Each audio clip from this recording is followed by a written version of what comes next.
Si Solomon, na itinuturing na isa sa mga pinakakilalang tao sa Biblia, nakilala sa kanyang karunungan, kayamanan, mga sinulat, sa pagpapatayo ng templo ng Diyos, at kilala sa pagkakaroon ng maraming asawa. Ang kanyang buhay at paghahari ay pangunahing nakatala sa Old Testament, sa mga aklat ng 1 Kings, 2 Chronicles, at ang Song of Solomon. Si Solomon ang ikatlo at huling hari ng nagkakaisang kaharian ng Israel, kasunod ni King Saul at King David. Isinulat din ni Solomon ang aklat ng mga ngaral, at ang karamihan sa aklat ng kawikaan. Totoo ba ang lahat? Nangyari ba talaga? At kung ito ay totoo, gaano nga ba kayaman si King Solomon? At kung bakit pinahintulutan ng Diyos ang mga tao noon na magkaroon ng maraming asawa? Tara't samahan niyo kung alamin ang katotohanan, at kung ano ang matututunan natin kay Solomon. Pero bago yan, sino nga ba si Solomon? Si Solomon ay anak ni King David at Bathsheba, na ipinanganak sa Jerusalem. Siya ay isinilang noong mga 999 BC. Ang kanyang kapanganakan ay kasunod ng isang iskandalosong pag-iibigan sa pagitan ng kanyang mga magulang. Si Solomon ay may tatlong pinangalanang buong kapatid na lalaki na ipinanganak kay Bathsheba. Si Nathan, Shammua, at Shobab. Tulad ng kanyang ama, naghari si Solomon sa loob ng 40 years, mula noong mga 970 hanggang 931 BC. Itinayo rin ni Solomon ang unang templo ng Diyos sa Jerusalem. Nang matanda na si David at malapit nang matapos ang kanyang paghahari, hinikayat siya ni Bathsheba, na ina ni Solomon, at ng propetang si Nathan, na pangalanan si Solomon bilang kapalit niya. Pinapunta ni David si Solomon sa Gihon. At sinabi ni David pagdating niyo doon, kayo Zadok at Nathan, pahiran niyo ng langis ang ulo ni Solomon para ipakita na siya ang pinili kong maging hari ng Israel. Pagkatapos, patunugin niyo ang trompeta at isigaw, mabuhay si Haring Solomon. Nang malapit nang mamatay si David, naghabilin siya kay Solomon na kanyang anak ng ganito. Malapit na akong mamatay, kaya magpakatatag ka, at magpakatapang, at sundin ang mga iniuutos ng Panginoon na iyong Diyos. Isang araw, nakipag-alyansa si Solomon sa Faraon na hari ng Ehipto, at naging asawa niya ang anak nito. Isang gabi, nagpakita sa kanya ang Panginoon sa pamamagitan ng isang panaginip. Sinabi ng Diyos sa kanya, humingi ka ng kahit ano at ibibigay ko ito sa iyo. Sumagot si Solomon, Panginoon na aking Diyos, ako na inyong lingkod ang ipinalit niyo sa ama kong si David bilang hari, at ngayon narito po ako kasama ang pinili niyong mga mamamayan, na hindi mabilang sa sobrang dami. Kaya bigyan niyo po ako ng karunungan para pamahalaan ang inyong mga mamamayan, at kaalamang malaman kung ano ang mabuti at masama. Dahil sino po ba ang may kakayahang mamahala sa inyong mga mamamayan na napakarami? Natuwa ang Panginoon sa hiningi ni Solomon. Kaya sinabi ng Diyos sa kanya, dahil humingi ka ng kaalaman na mapamahalaan ang aking mga mamamayan. At hindi ka humingi ng mahabang buhay, o kayamanan o kamatayan ng iyong mga kaaway, ibibigay ko sa iyo ang kahilingan mo. Bibigyan kita ng karunungan at kaalaman na hindi pa naangkin ng kahit sino, noon at sa darating na panahon. Bibigyan din kita ng hindi mo hiningi, ang kayamanan at karangalan para walang hari na makapantay sa iyo sa buong buhay mo. At kung susunod ka sa aking mga pamamaraan, at tutupad sa aking mga tuntunin at mga utos, katulad ng ginawa ng iyong ama na si David, bibigyan kita ng mahabang buhay. Nagising si Solomon, at naunawaan niya na nakipag-usap ang Panginoon sa kanya sa pamamagitan ng panaginip. Sa simula ng kanyang paghahari, si Solomon ay tanyag na kilala sa kanyang pambihirang karunungan. Isang araw, may dalawang babaeng bayaran na pumunta kay Haring Solomon. Ang dalawang babae ay may pagtatalo tungkol sa isang sanggol, at ang bawat isa ay nag-aangkin na kanya ang sanggol. Sinabi ni Solomon, ang bawat isa sa inyo ay gustong angkinin ang buhay na sanggol at walang isa man sa inyo ang gustong umangkin sa patay na sanggol. Kaya nag-utos ang hari na bigyan siya ng espada. At nang dalhan siya ng espada, inutos niya, hatiin ang sanggol at ibigay ang bawat kalahati sa kanilang dalawa. Dahil sa awa ng totoong ina sa kanyang sanggol, sinabi niya sa hari, maawa po kayo, mahal na hari, huwag po ninyong patayin ang sanggol. Ibigay niyo na lang po siya sa babaeng yan. Pero sinabi ng isang babae, hatiin niyo na lang po ang sanggol para wala ni isa man sa amin ang makaangkin sa kanya. Pagkatapos, sinabi ni Solomon, huwag hatiin ang sanggol. Ibigay ito sa babae na nagmamakaawa na huwag itong patayin, dahil siya ang tunay na ina.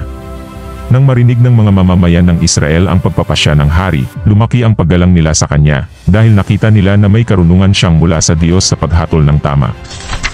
May 40,000 kwadra si Solomon para sa kanyang mga kabayong pangkarwahe, at may 12,000 siyang mga ngabayo. Binigyan ng Diyos si Solomon ng di pangkaraniwang karunungan at pangunawa, at kaalaman na hindi masukat. Siya ang pinakamatalino sa lahat. Gumawa siya ng 3,000 kawikaan at 1,005 na awit. Alam mo ba na nakapagsasalita siya tungkol sa lahat ng uri ng halaman? Siya ay nagsalita rin tungkol sa mga hayop na lumalakad o gumagapang sa lupa, gayon din ang tungkol sa mga ibon at mga isda. At ito ang templo ng Panginoon na makikita sa Jerusalem. Sinimulan na ni Solomon ang pagpapatayo ng templo ng Panginoon sa Jerusalem doon sa bundok ng Moria, kung saan nagpakita ang Panginoon sa ama niyang si David. Ang templo na ipinatayo ni Haring Solomon para sa Panginoon ay 60 cubits ang haba, 20 cubits ang luwang at 30 cubits ang taas. Ang luwang ng balkonahe ng templo ay 20 cubits, at ang haba ay 10 cubits na katulad mismo ng luwang ng templo. Nagpagawa rin si Solomon ng mga bintana sa templo. Mas malaki ang sukat nito sa loob kaysa sa labas. Nooy 11 taon ng paghahari ni Solomon. Sa loob ng 7 taon, natapos ang buong templo ayon sa plano. Nagpatayo rin si Solomon ng palasyo niya at inabot ng 13 years ang pagpapatayo nito. Ayon sa BibleChart.org, ang halaga ng pagtatayo ng templo ngayon ay tinatayang katumbas ng 3 hanggang 6 na bilyong dolyar. Nagpagawa rin si Solomon ng maraming barko.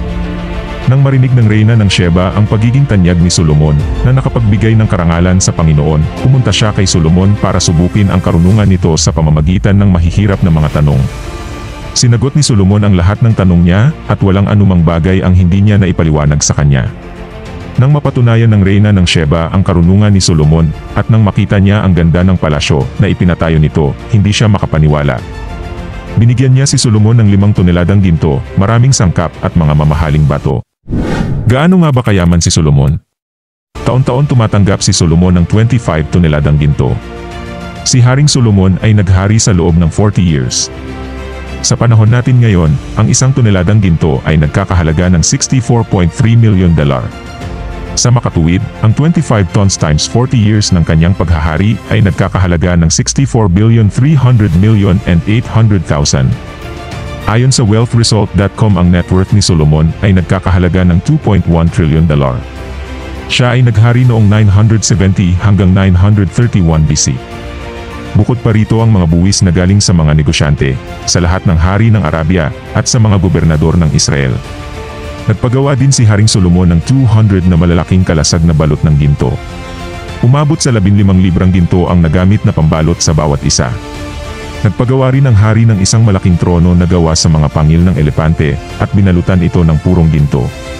Ang lahat ng kopang inuman ni Haring Solomon ay purong ginto at ang lahat ng gamit sa bahagi ng palasyo na tinatawag na kagubatan ng Lebanon ay purong ginto rin. Hindi ginawa ang mga ito sa pilak dahil maliit lang ang halaga nito ng panahon ni Solomon. Walang sinumang hari sa mundo na makakapantay sa karunungan at kayamanan ni Solomon. Ang mga tao sa mundo ay naghahangad na makita si Solomon para mapakinggan ang karunungan na ibinigay ng Diyos sa kanya. Taon-taon, ang bawat dumadalaw sa kanya ay may dalang mga regalo, mga bagay na gawa sa pilak at ginto, mga damit, mga sandata, mga sangkap, mga kabayo, at mga mula. Dahil dito, siya ang pinakamayamang tao na nabuhay sa mundo. Maraming dayuhang babae ang inibig ni Haring Solomon. Bukod pa sa anak ng Faraon, may mga asawa pa siyang Moabita, Ammonita, Edomita, Sidoneo, at Heteo. Sinabi na sa kanya ng Panginoon na ang mga Israelita ay hindi dapat mag-asawa mula sa mga bansang iyon dahil mahihimok lang sila ng mga ito na sumamba sa ibang mga Diyos. Pero umibig pa rin si Solomon sa mga babaeng ito. May 700 asawa si Solomon na puro mga prinsesa, at may 300 pa siyang asawang alipin. Ang mga asawa niya ang nagpalayo sa kanya sa Diyos. Nang matanda na siya, nahimok siya ng kanyang mga asawa na sumamba sa ibang mga Diyos. Hindi na naging maganda ang relasyon niya sa Panginoon na kanyang Diyos, hindi tulad ng ama niyang si David. Sumamba siya kay Ashtoreth, ang diyosa ng mga Sidoneo, at kay Molek, ang kasuklam-suklam na Diyos ng mga Ammonita.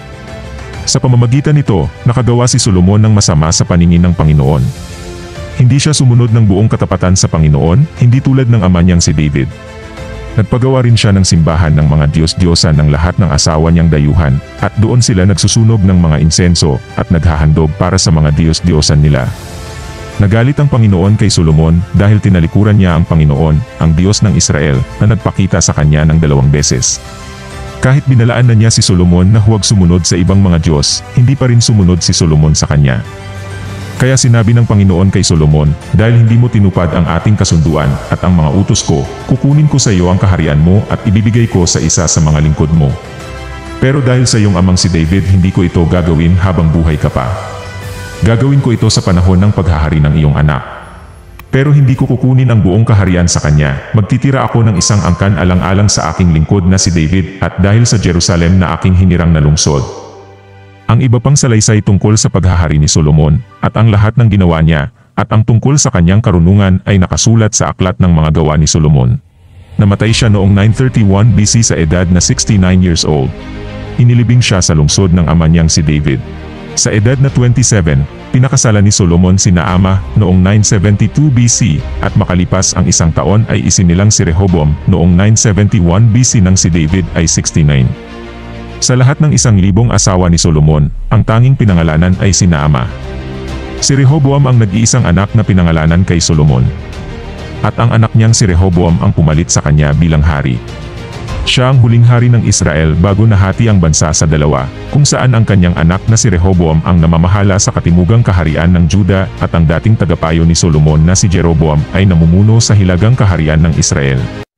Bakit pinahintulutan ng Diyos ang pag-aasawa ng higit sa isa sa Old Testament? Walang direktang pahayag ang Biblia kung bakit pinahintulutan ng Diyos ang pag-aasawa ng higit sa isa. Bago natin isipin ang ibig sabihin nito, may ilang kadahilanan na dapat isaalang-alang. Una, mas marami ang mga kababaihan noon kumpara sa mga kalalakihan. Ipagpalagay natin na pareho ang porsyento ng sinaunang panahon at paramihin ng milyong katao, masasabing mayroong libu-libong kababaihan kumpara sa mga kalalakihan. Ikalawa, ang digmaan ng panahong iyon ay sadyang marahas kung kaya't sadyang mataas din ang antas ng bilang ng namamatay. Dahil dito, lalo pang tumataas ang porsyento ng bilang ng mga kababaihan kumpara sa mga kalalakihan. Ikatlo, dahil sa pagiging patriarkal na uri ng lipunan, napaka-imposible noon na tumayo sa sariling paa ang isang babaeng walang asawa. Ang mga kababaihan noon ay karaniwang hindi nakapag-aral o nakapagsanay. Ang mga kababaihan noon ay umaasa lamang sa kanilang ama, kapatid na lalaki o asawa para sa kanilang ikabubuhay at proteksyon. Ang mga kababaihang walang asawa ay kadalasang humahantong sa prostitusyon at pagkaalipin noon.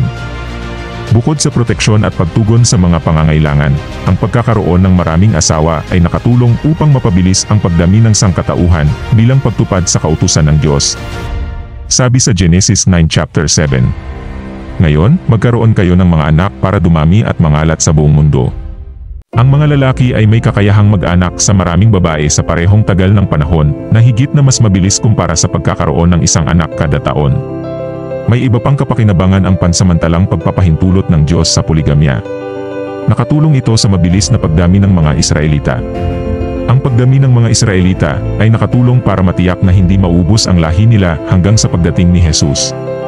Pero tandaan na pansamantala niya itong pinahintulutan, pero kasabay nito'y nagbigay siya ng mga kautusan para hindi ito abusuhin. Exodus 21 verse 10 to 11. Kung gagawin niyang asawa ang alipin, at mag-aasawa pa siya ng iba pang babae, kailangang ipagpatuloy niya ang pagbibigay sa kanya ng mga pagkain at damit, at ang pagsiping sa kanya.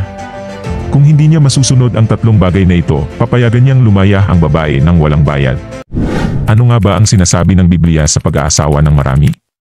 Sabi sa Matthew 19 verse 5 to 6.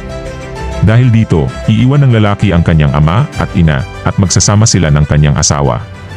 At silang dalawa ay magiging isa. Hindi na sila dalawa kundi isa na lang.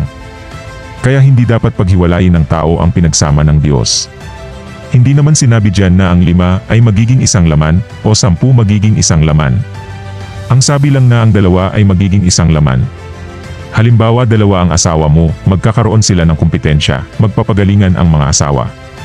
At pag nagkaanak ang 2 asawa mo, magkukumpetensya, pati mga anak. Kaya ang pagkakaroon ng asawa ng higit sa isa, ay mapanganib. Ang gusto talaga ng Diyos ay isang asawa lang. 1 Timothy 3 verse 2. Kaya nga, ang isang tagapangasiwa ay kailangang walang kapintasan, isa lamang ang asawa, marunong magpigil sa sarili, maingat, kagalang-galang, bukas ang tahanan sa iba, at may kakayahang magturo. Pag hindi ka marunong magpigil, pwedeng dumami ang asawa mo, marami kang magugustuhan. Pwede ka naman ulit mag-asawa kung patay na yung asawa mo. Pero kung buhay pa, hindi pwedeng sabay. Romans 7 verse 2 to 3. Halimbawa, ayon sa kautusan, ang ang isang babae ay nasasakop ng kanyang asawa habang nabubuhay ito. Subalit kung mamatay na ang lalaki, malaya na ang babae sa batas na nagtatali sa kanya sa lalaking iyon. Kaya nga, siya'y magkakasala ng pangangalo niya kung makikisama siya sa ibang lalaki habang nabubuhay ang kanyang asawa. Ngunit kung patay na ang kanyang asawa, malaya na siya sa batas na iyon at mag-asawa man siya sa ibang lalaki, hindi siya nagkakasala ng pangangalo niya. Ito ay pagpapanumbalik sa kanyang orihinal na plano mula pa ng una. Kung babalikan ng kwento ni Adan at Eva, ang pag-aasawa ng higit sa isa ay hindi orihinal na intensyon ng Diyos. Pinahintulutan ito ng Diyos upang malutas ang suliranin, ngunit hindi ito ang pinakatama. Karamihan sa mga kababaihan ngayon ay may kakayahan ng tustusan at protektahan ang kanilang mga sarili. Para sa aking paniniwala na ang pag-aasawa ng higit sa isa ay hindi nagbibigay luwalhati at galang sa Diyos at hindi ito ang kanyang nais para sa pag-aasawa. Ano nga ba ang mga matututunan natin kay Solomon? Ang sabi ni Solomon sa Mga Ngaral chapter 7 verse 28.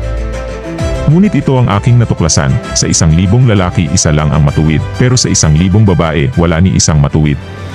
Sa 1,000 asawa niya, wala siyang nasumpungan na matuwid na babae. Ang mga asawa ni Solomon ay mga prinsesa, mga edukada, ngunit wala siyang nakitang matuwid na babae. Kung gusto mo ng asawang galing sa Diyos, maghintay ka lang at huwag mong hahanapin. Si Solomon ay naghanap ng matuwid na babae, subalit wala siyang nakita. Kung gusto mong makasumpong ng matuwid na asawa, ikaw muna ang maging makadiyos. Dahil kung makadiyos ka, at inaaral mo ng mabuti at susundin ng buong puso ang mga utos niya, bibigyan ka niya. Maghintay ka lang kaibigan. Sabi sa Deuteronomy 17 verse 17. Hindi siya dapat magkaroon ng maraming asawa dahil baka tumalikod siya sa Panginoon. At hindi dapat siya nagmamay-ari ng maraming pilak at ginto. Sinabi diyan na hindi dapat magkaroon ng maraming asawa dahil baka tumalikod siya sa Panginoon. Ipinauunawa nito na ang pagkakaroon ng maraming asawa ay nagdudulot ng mga problema. Ito'y malinaw na makikita sa buhay ni Solomon. At dahil dito lumayo ang puso ni Solomon sa Diyos, nagsimula siyang sumamba sa mga huwad na Diyos na pinaglingkuran ng kanyang mga dayuhang asawa at babae na ikinagalit ng Panginoon. Sa kabila ng ilang mga babala mula sa Panginoon ay hindi niya ito pinansin. Ito ang dahilan kung bakit bilang mga mananampalataya, kailangan nating mag-ingat kung sino ang pipiliin nating pakasalan. Ang pagbagsak ni Haring Solomon para sa biyaya sa punto ng kanyang buhay, sa kabila ng pagiging pinakamatalinong tao na nabuhay kailanman ay dapat na isang mahalagang aral sa ating lahat, na walang sinuman ang hindi nahuhulog sa biyaya kahit gaano ka pa katatag sa Panginoon kung ikaw ay pabaya. Na-realize ko nung isinasabuhay ni Solomon ang priorities na sinabi ng Diyos sa kanya, ay pinagpala siya nito. Pero nung nagsimula na niyang habulin ang mga bagay na hinahabol ng mundo gaya ng kapangyarihan, kayamanan at lust of the flesh, ay nagsimula na siyang bumagsak at magkaroon ng dissatisfaction sa buhay. Kaibigan, alalahanin mo na hindi wisdom ang pakikinig mo sa mga mensahe ng Diyos kung hindi mo ito susundin. Hindi mo mararanasan yung kakaibang resulta sa buhay mo kung palaging sariling paraan mo ang iyong sinusunod. Simulan mo na sundin naman ang sinasabi ng Diyos sa iyo. Hingi ka ng wisdom sa lahat ng area ng iyong buhay. Kaibigan, simulan mong magugol ng panahon sa pakikipag-usap sa Diyos sa pamamagitan ng pagbabasa mo ng kanyang salita. Ito ang gawin mong priority. Importante na malaman natin na magkaiba ang kaalaman at karunungan. Maaaring ang isang tao ay maraming alam pero kulang naman siya ng karunungan kung paano niya maya-apply ang kaalaman na ito sa kanyang buhay. Ang marunong na tao ay alam niyang ang wisdom ay mas mahalaga kaysa sa intelligence o talino. Alam niyang walang kinalaman ang moralidad ng tao sa kanyang katalinuhan. Pwede kang corrupt o masama ang ugali pero napakataas ng IQ mo. Pwede kang maging evil genius. Pwede kang nasa kadiliman pero meron kang doctorate degree. Sa kabaligtaran naman, maaaring hindi ka marunong mag-English pero mabuti naman ang iyong puso. Pwedeng ang hirap mo pumick up ng instruction pero ang aral na sinasabi sa iyo ng Diyos ay sinusunod mo kahit pa nga minsan hindi mo maintindihan. Kaibigan, simulan mong kilalanin ang Diyos sa pamamagitan ng pagbabasa ng kanyang salita upang magkaroon ka ng karunungan at kakuntentuhan sa buhay. Mahal ka ng Diyos at ayaw kanyang mapahamak kaya nag-provide siya ng Biblia para ito ang ating maging gabay.